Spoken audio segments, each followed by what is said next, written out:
name is Naomi, and today I'll be talking about a film called Spiral, directed by Kurtis David Harder, that I saw at InsideOut Film Festival, a film festival for queer community, LGBTQ plus community, and queer films. My film reviews are in 4 parts. 1. Warnings. 2. Asian count. 3. Review without spoilers. And 4. Review with spoilers. Timestamps for each part will be in the description or in the pinned comments, so please check them out if you don't want to get spoiled. Okay, so let's start with part 1, warnings. Spiral contains phobia towards queer people, racism towards black people, blood, gore, cheating, drug abuse, violence towards gay and black people. 2.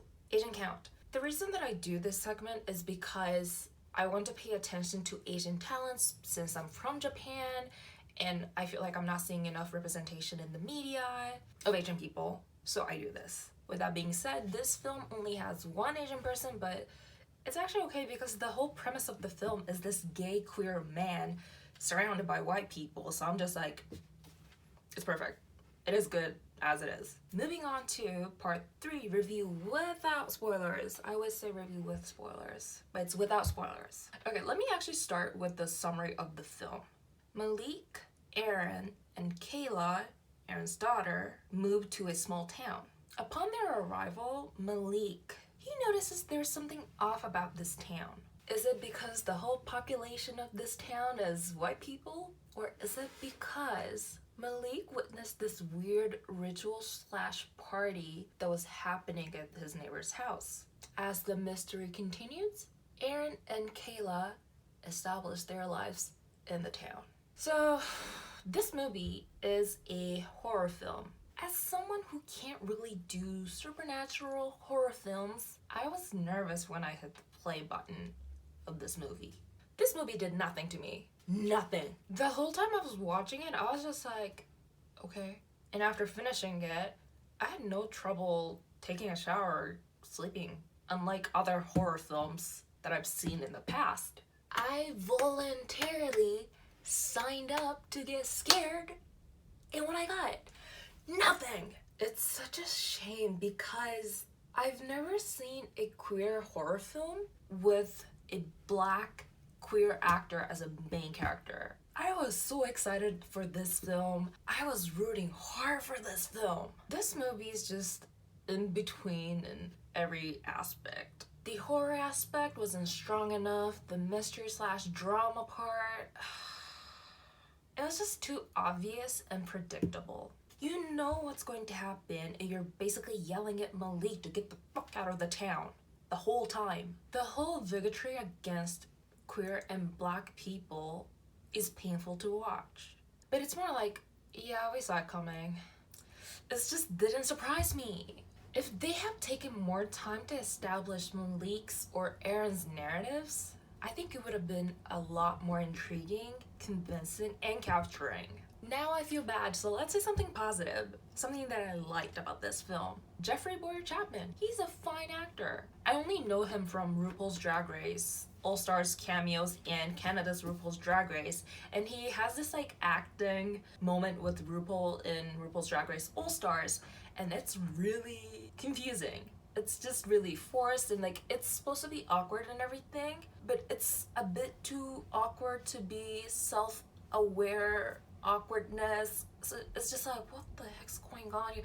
Who approved this kind of awkwardness, right? So having that in the back of my mind going into this film, I was just like, JBC's fine. He's not just a pretty face. He's not just the most beautiful face in the world. He is talented. It is really nice to see JBC giving his all. I love you, JBC. You're really gorgeous. And my friend happens to have a huge crush on you, so if you see this, as if, yeah, email me or DM me so that I can hook you up with my friend. The whole time when I was watching this film, I kept going back to this comment that my friend made when we watched Midsummer, which was, if you are the only POC in wherever you are, you run, you get away from it immediately. I respect Malik for fighting against ignorance, hatred, racism, bigotry, and everything. But it's just, Yeah, girl, the whole movie was meh.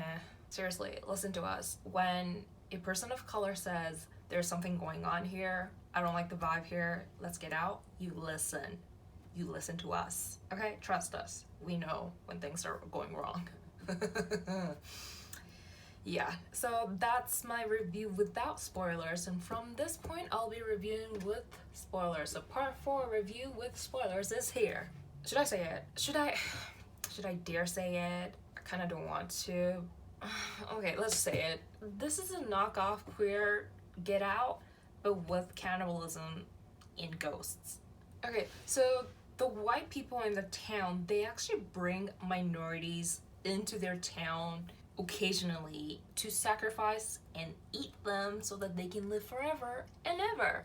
The last target was this lesbian couple with a daughter, and now Malik, Aaron, and Kayla are up for this ritual, but Malik tries to fight against it. The issue is that Aaron is viewing Malik's fear as this baseless paranoia because Aaron, a cis white man who divorced his wife and came out, doesn't realize his privilege as a cis white man and basically throws a shit ton of microaggression and ignorance at Malik. Malik in the end finds out that his meds been switched and he's been drugged, and he actually gets arrested, but they were like, ha ha ha, you this black gay man who doesn't trust his white neighbors and is paranoid, like, but you're arrested, so who's gonna believe you now? Ha ha ha, racist nonsense happens. And we all know that this is still happening today. Fuck them, Black Lives Matter. Anyways, Malik escapes and he goes back to the house where there's like a party going on, and Kayla gets eaten and white people live forever. Yay.